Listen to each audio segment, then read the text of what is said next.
इसी पाटलिपुत्र में चाणक्य पंडित हुए थे। उनके विषय में हमने सुना है कि उनसे मिलने के लिए सिकंदर का मंत्री आया या सेनापति आया चाणक्य पंडित जी से, जो महाराज चंद्रगुप्त के राजमंत्री महामंत्री थे। तो उस समय वे अपने ऑफिस में सरकारी काम देख रहे थे, कुछ कागजात देख रहे थे चाणक्य पंडित जी। तो एक वैसा ही दीपक रखा हुआ था, एक दीपक जलाए थे, शाम हो गई थी। तो आया मिलने के लिए वह सिकंदर का प्रतिनिधि अलेक्जेंडर का, जो विश्व विजयी था, आकर के इसी पटना क्षेत्र में उसकी हार हुई थी।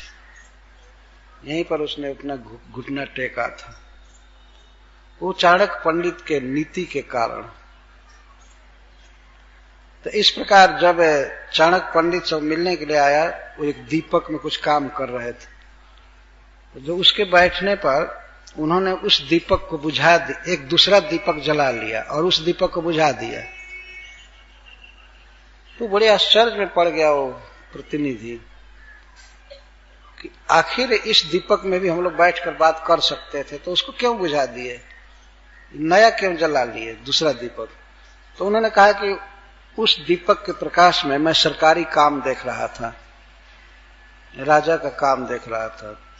तो उसमें सरकारी तेल लगता है, उस दीपक में सरकारी पैसा लगता है, और मैं आपके साथ व्यक्तिगत बात करने जा रहा हूं, तो इसमें मेरे वेतन का पैसा लगता है।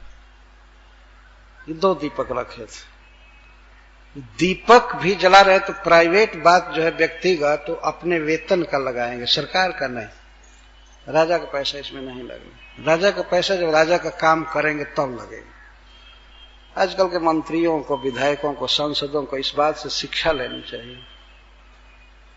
कितना पवित्र जीवन हो जाएगा, कितना बड़ा देश पर जो भार है चलाने का कितना कम हो सकता है।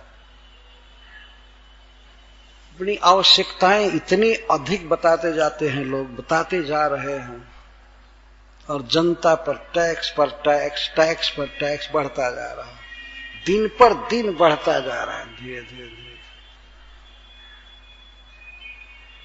ये सब बातें जो है भगवान राम की एक साधारण सी लीला है कि केवट को निहोरा कर रहे हैं लेने के लिए उतराई। ये समाज को कितनी बड़ी शिक्षा दे रहा है। चाहे चाणक्य पंडित का इस तरह अपने वेतन का दीपक जलाना, वेतन के पैसे का दीपक और सरकारी कोष का पैसा, दीपक भी फालतू नहीं जला सकते थे। ये सब एटीट्यूड दिए गए हैं, सब गुण है, वास्तव में मनुष्य सीख सकता है, कोई बहुत कठिन नहीं है। हमने पढ़ा था एक बार जो लाल बहादुर शास्त्री से, जब वो भारत के रेल मंत्री थे, तो उस समय उनकी लड़की या कोई ऐसी बच्ची थी जिसकी स्लेट फूट गई थी। स्लेट शुरू शुरू में बच्चे लिखते हैं। तो उसने कहा कि पिताजी हमारी स्लेट फूटी हुई है। तो कहा ठीक है बेटी, अगले महीने में जब तलब मिलेगा तब दूंगा।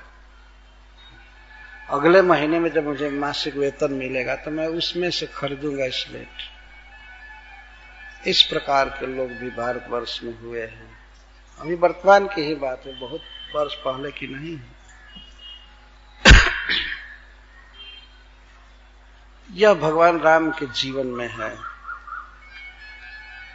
किसी गरीब को सहारा देना चाहिए, न कि उसके ऊपर और हम थोड़ा सा भार बढ़ावे, हम थोड़ा सा भार बढ़ावे। भगवान विनय निहोरा करने लगे। कहे कृपाल ले हूं उतराई, केवट चरण गहे अकुलाई।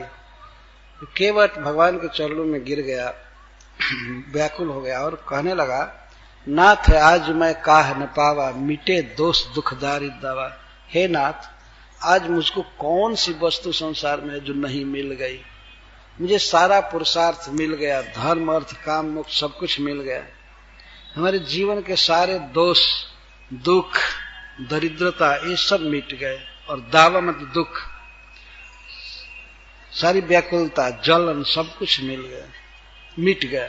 बहुत काल में कीन मजूरी, आज दिन विधि बनी फल पूरी।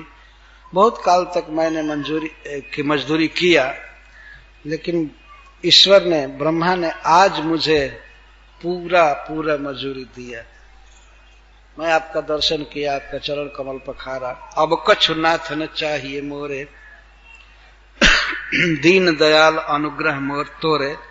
हे नाथ, अब हमें कुछ भी नहीं चाहिए, केवल आपका अनुग्रह चाहिए, आपकी कृपा दृष्टि चाहिए कि आप हमें अपना एक सेवक मानते रहें।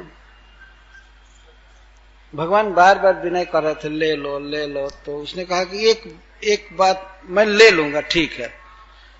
फिरती बार मोहि जो देवा, सो प्रसाद में सिर धरि लेवा। और भी चालाकी किया।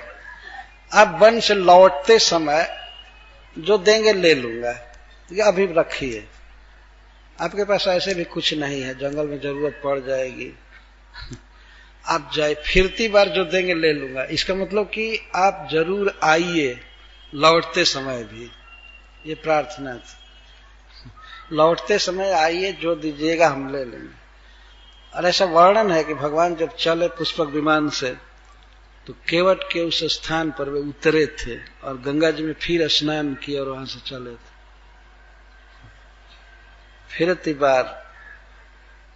फिरती बार मोहि जो देवा, सो प्रसाद में सिर धरि लेवा। बहुत कीन्ह प्रभु लखन सिए, नहीं कछु केवट ले। तो लक्ष्मण जी भी बार बार कहे, नहीं ले लो ले लो ले लो। सीता जी कहने लगी ले लो, लेकिन केवट कुछ भी नहीं लिए। बहुत किन्ह प्रभु लखन सिए, नहीं कछ केवट ले। विदा किन्ह करुणा यतन, भगत विमल वर दे। तो भगवान ने निर्मल भक्ति का वर दे करके उसको विदा किया।